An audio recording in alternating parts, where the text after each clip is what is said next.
सीधा सवाल मैं कर रहा हूं बिहार से। बिहार में काबा, सबके जहन में यह सवाल है। वोटर अधिकार यात्रा निकाली जा रही है, सत्ता पक्ष विपक्ष एक दूसरे पर लगातार आरोपों की बौछार कर रहे हैं, और इन सब के बीच मैं बैठा हूं बोधगया। बोधगया वो जगह जहां गौतम बुद्ध बने थे ज्ञान प्राप्ति के बाद, एनलाइटनमेंट के बाद। लेकिन देश में जो फिजा बन रही है और वोट को लेकर, ये वोट की चोट, वोट अधिकार, वोट चोरी, जिन शब्दों का इस्तेमाल किया जा रहा है, उसके बारे में आपको, मुझको, आम आदमी को क्या कुछ ज्ञान, असल ज्ञान प्राप्त भी हो रहा है, या बस मेरा आंकड़ा तेरा आंकड़ा, मेरी बात तेरी बात, हर कोई अपनी बात मनवाने पर आमादा दिखाई दे रहा है। और अब बात पहुंच गई है मुख्य चुनाव आयुक्त ज्ञानेश कुमार, उन्होंने कल काफी ज्ञान दिया था, उन पर महाभियोग चलाने की चर्चा शुरू हो गई है। विपक्ष उनके खिलाफ महाभियोग प्रस्ताव लेकर आ रहा है कि भाई ये तो पूरे पक्षपाती मुख्य चुनाव आयुक्त हैं, ये तो बीजेपी की बोली बोलते हैं। विपक्ष पहले भी कह चुका है कि चुनाव आयोग का दफ्तर अब बीजेपी के दफ्तर से ही चलाना शुरू कर दिया जाए। मुख्य चुनाव आयुक्त कह रहे हैं कि हलफनामा दो वरना माफी मांगो, एक हफ्ते का वो वक्त दे रहे हैं। कोई अपनी बात से पीछे हटने को तैयार नहीं है। आज संसद में कार्रवाई चली, शुरू हुई, तो वहां पर शोरगुल किस बात को लेकर मच गया? वोट चोर गद्दी छोड़, वोट चोर गद्दी छोड़। अब इसे लेकर जो हमारा लोकतंत्र है, हमारी जमहूरियत है, हमारा प्रजातंत्र, हमारी संस्थाएं जो हैं, क्या वो कमजोर हो रही हैं, या दरअसल ये वेकअप कॉल है? वो कुंभकर्णीय निद्रा से जगाना पड़ेगा, झकझोरना पड़ेगा, व्यवस्था को फिर से दुरुस्त होता दिखना पड़ेगा क्या? क्योंकि वोट ये एक ऐसा अदद अधिकार है। अब ये देखिए, मैं बिहार में हूं ना, वो लाइट चली गई। वेलकम टू बिहार, मुस्कुराइए, आप बिहार में हैं। और यहां के मॉडल को उत्तर प्रदेश में ऊर्जा मंत्री जो हैं AK शर्मा, वो इसकी नकल करना चाहते। करिए नकल, 10-10 मिनट में ऐसे बिजली ट्रिप होगी क्या? पर आम आदमी का अधिकार तो ट्रिप नहीं हो रहा है। सवाल यहां पर बना हुआ है। ये आरोपों की झड़ी में असल बात भी सामने आएगी क्या? और कुछ अतीत यहां पर मैं आपको लिए चलूंगा, अतीत को थोड़ा खंगालूंगा। जो मुख्य चुनाव आयुक्त पर विपक्ष, खास कांग्रेस सवाल उठा रही है, अपने जमाने में क्या किया करती थी, उसकी भी थोड़ी पोल खोल हो जाए। क्योंकि हमारा साफ मानना है, ना काहू से दोस्ती ना काहू से बैर, आपको रखे आगे, ये हमारा मूल मंत्र है ABP न्यूज का, सीधा सवाल का। हम आम आदमी के हक के लिए लड़ते रहेंगे। तो ये जो राजनीतिक लड़ाई है, वो दरअसल आपकी लड़ाई है भी या नहीं? आपकी राय क्या है, आपके सुझाव क्या है, और आपके सवाल जो सीधा सवाल के अहम हिस्सा बन चुके हैं, उनका रहेगा इंतजार। तो आज हूं मैं बिहार में, और इसके पीछे वजह यह है कि तेजस्वी यादव और राहुल गांधी, दो लड़के, विपक्षी खेमे के दो बड़े नेता, बिहार में वैसे ही शंखनाद हो चुका है। विधानसभा चुनाव का वो वोटर अधिकार रैली पर निकल चुके हैं। कल ये रैली शुरू हुई थी सासाराम से, और आज औरंगाबाद होते हुए गया जी में इस वक्त रैली की जा रही है, और मैं बोधगया में मौजूद हूं। और घमासान जारी है। वोट चोरी को लेकर आरोपों का सिलसिला और राजनीतिक प्रतिक्रियाएं लगातार मिलती जा रही हैं। नौबत तो अब महाभियोग तक आ गई है। मुख्य चुनाव आयुक्त ज्ञानेश कुमार पर विपक्ष को भरोसा अब कतई नहीं है, और वो महाभियोग पर विचार कर रहे हैं। अब महाभियोग के लिए लोकसभा में लाएंगे तो 100 सांसदों की पहले मंजूरी यानी कि हस्ताक्षर चाहिए, और अगर राज्यसभा में लेकर आएंगे तो 50 सांसद दस्तखत करें प्रस्ताव पर, और उसके बाद जो सदन का बहुमत है वो तो हासिल करना ही होगा, और जितने लोग मौजूद होंगे सदन में उनका 2/3 बहुमत भी चाहिए। तो ये टेढ़ी खीर तो है, पर यह विपक्ष की सोची समझी रणनीति है क्या, या दरअसल एक हठ योग है कि हाउ डेयर यू, आपकी हिम्मत कैसे कि आप हमसे कहो कि हलफनामा दो या माफी मांगो। क्योंकि कल जो विपक्ष सवाल उठा रहा था उनके सीधे सीधे जवाब तो दिए नहीं। कल मैंने कार्यक्रम किया था ज्ञानेश कुमार ने, लेकिन ताल ठोक दी कि मैं तो शुद्धिकरण कर रहा हूं वोटर लिस्ट का। वो हरियाणा में, महाराष्ट्र में, झारखंड में, वहां दिल्ली में करने की नौबत महसूस नहीं की, यहां पर ही होना है। बिहार ही क्यों, इस सवाल का अभी तक जवाब नहीं मिला है। यह बात और है कि 65,64,000 लोग जिनके नाम वोटर लिस्ट से हटा दिए गए और उनकी अलग से लिस्ट देने से साफ मना कर रहा था चुनाव आयोग, सुप्रीम कोर्ट के अंतरिम आदेश के बाद अब वो सूची जारी कर दी गई है। आज जिला अधिकारियों की वेबसाइट पर भी अपलोड कर दी गई है, वो सार्वजनिक भी हो जाएगी। तो कम से कम कौन कौन डिलीट किए गए हैं, किनके नाम नहीं है, अब वो जानकारी सार्वजनिक तो होगी और कारण भी बताएगा क्या चुनाव आयोग, ये तो हम देखेंगे। लेकिन ये महाभियोग सफल तो नहीं हो सकता, पर संदेश दिया जा रहा है क्या? पर इस संदेश में आधी अधूरी तस्वीर ही विपक्ष खास कांग्रेस पेश कर रही है क्या? यह मैं क्यों कह रहा हूं? क्योंकि कुछ जानकारी आपसे साझा करना जरूरी हो जाती है। भारत के चुनावी इतिहास में सबसे दबंग अगर कोई मुख्य चुनाव आयुक्त था वो टीएन शेषन थे। उनका फेमस कोट था, I have politicians for breakfast.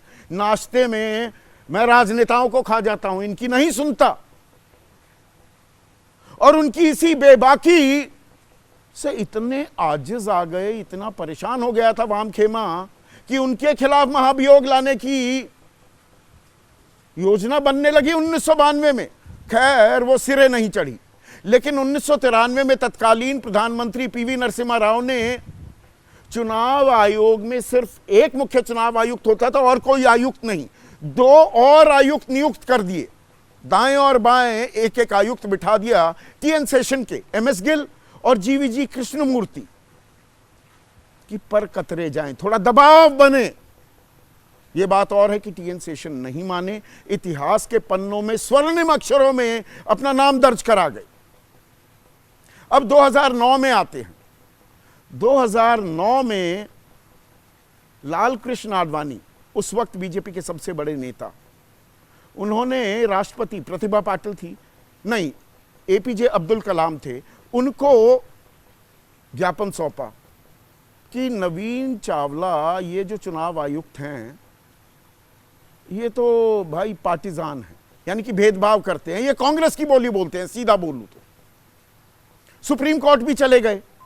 Supreme court में तत्कालीन मुख्य चुनाव आयुक्त एन गोपालास्वामी ने कहा कि ये अख्तियार तो मेरा है, अधिकार मेरा, मैं हटा सकता हूं चुनाव आयुक्त को। तो उन्होंने फिर, तब तक राष्ट्रपति प्रतिभा पाटिल बन गई थी, उनको कहा कि हटाइए नवीन चावला को। सरकार ने नवीन चावला को हटने नहीं दिया और एन गोपालास्वामी जब सेवानिवृत्त हुए, नवीन चावला बाकायदा मुख्य चुनाव आयुक्त बना दिए गए। तो मीठा मीठा गप गप, कड़वा कड़वा थू थू भी कर रहा है क्या विपक्ष, खास कांग्रेस? पर हम थोड़े विषयांतर हो रहे हैं। महाभियोग की जब बातें चल रही थी तो आज संसद में कार्रवाई फिर से शुरू हुई, 1-2 दिन ही बचे हैं। कार्रवाई के नाम पर वहां फिर नारेबाजी हुई। कैसी नारेबाजी, उसकी थोड़ी बानगी सुनिए, थोड़ी एम्बियंस मैं आपको सुनवाता हूं। वोट चोर गद्दी छोड़, सुनिए। Your permission, I rise to move the motion that the bill to amend certain enactments for decriminalizing and rationalizing offences to सबसे सड़क तक भी ये आवाजें सुनाई दे रही हैं। आज औरंगाबाद पहुंचे राहुल गांधी, वहां पर कुछ मतदाता जिनके नाम कट गए हैं उनसे बातचीत करते भी पाए गए। ये कांग्रेस ने एक वीडियो जारी की है, 4 मिनट की वीडियो है, उसका 40 सेकंड का हिस्सा मैं आपको दिखाने जा रहा हूं, वो भी देख लीजिए। सबका वोट काट दिया है? तो पिछली बार सबने वोट किया था? 2024 में किए थे सर। 2024 में किया, अब काट दिए। मेरा नाम है सुनील उरांव और मेरा भी कट गया है। हम लोग जब जुड़वाने जा रहे हैं तब बोल रहा है कि खेती अटैया बटैया करते हैं, है नहीं तो उसको जमीन रहेगा तब तो देंगे हम। हमारा नाम है रंजू देवी। हमारे वोटर लिस्ट में हमारे घर के परिवार के 6 गो के नाम कट गया है। ये नया वाला जो बना लिस्ट उसमें नहीं आया है। और चुनाव आयोग कह रहा है कि उन्होंने कोई गलती नहीं की है। आपको मालूम है कि मोदी जी ने 2023 में वो एक कानून लाए कि जो इलेक्शन कमीशन को चलाते हैं जी उन पर कोई केस नहीं किया जा सकता, मतलब जो भी करना चाहे वो करे, कोई सजा नहीं मिल सकती उसको। तो पीछे हटने को कोई तैयार नहीं है। और देखिए, किसी का भी हक, एक आदमी का भी हक मारा जाए, ये नाकाबिले बर्दाश्त होना चाहिए, क्योंकि दरअसल ये एक इकलौता वाहिद ऐसा अधिकार है, वो टाटा बिरला हो, ये बात मैं पहले भी कह चुका हूं, या गरीब से गरीब व्यक्ति, सब बराबर हैं। एक आदमी या एक औरत, सबके पास एक ही वोट है। पर ये वोट की चोट किसे नुकसान पहुंचाएगी, किसे लीलेगी, यही तो लाख टके का सवाल है। अब जो ये 25 जिलों से होते हुए 1300 किलोमीटर का रास्ता कवर करेगी वोटर अधिकार यात्रा, जो राहुल गांधी और तेजस्वी यादव निकाल रहे हैं, 183 सीटों से होकर गुजरेगी। इसमें 100 से ज्यादा सीटें वैसे एनडीए जीत गया था, पर यहां पर भी अब एक और खेल हो रहा है। बीजेपी की आईटी सेल के जो हेड हैं अमित मालवीय, उन्होंने भी अजब ज्ञान दिया है। ज्ञान की बात हो रही है, एनलाइटनमेंट की जगह पे मैं बैठा हूं बोध गया में। उन्होंने कहा यह यात्रा वहां से निकल रही है जहां पर मुसलमान है। मानो मुसलमान इस देश के बाशिंदे ही नहीं है, वो नागरिक ही नहीं है, वो तो सारे घुसपैठिए हैं। वो सब वोट चोरी के जरिए ही अपने वोटिंग अधिकार को इस्तेमाल कर रहे हैं।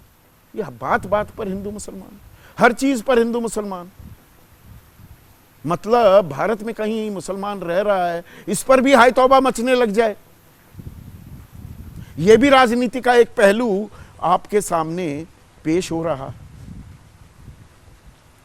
और एक और कड़ी जोड़ दी है तेजस्वी यादव ने। अभी कुछ देर पहले बयान आया है तेजस्वी यादव का, यहां से थोड़ी दूर ही है, गया जी में रैली कर रहे हैं, और वहां हुंकार भरी और ललकार दी और चुनौती दे दी ज्ञानेश कुमार को। क्या कहा कि आप भी हमसे हलफनामा मांग रहे हैं, शपथ मांग रहे हैं, शपथ पत्र पर लिखकर दे दो कि रिटायरमेंट के बाद कोई सरकारी नौकरी, कोई बड़ा पद नहीं लेंगे, ना ही विदेश भागेंगे। सुनिए क्या बोले तेजस्वी। ज्ञानेश गुप्ता जी से कहना चाहते हैं, पहले वो खुद एफिडेविट करें कि पोस्ट रिटायरमेंट वो कोई पोस्ट नहीं देखेंगे। अपने रिटायरमेंट के बाद सेटल होने के लिए कोई भाजपा सरकार द्वारा लाभ दिया गया पद नहीं लेंगे। पहले तो ये एफिडेविट करें, दूसरा कि देश छोड़ के नहीं भागेंगे। ये उनको जो है एफिडेविट करना चाहिए। ऐसे में आज का सीधा सवाल, तेजस्वी राहुल का यात्रा संग्राम तय करेगा बिहार का परिणाम। और यही दरअसल असली सबूत मिलेगा क्या, आरोपों में सत्यता कितनी है, जनता की अदालत ही आखिरकार तय करेगी क्या। क्योंकि बाकी तो यहां पर पिंग पोंग हो रहा है, टेबल टेनिस का गेम चल रहा है, बॉल कभी इधर कभी इधर, कभी उधर कभी इधर। और सीईसी पर महाभियोग, विपक्ष का हठयोग।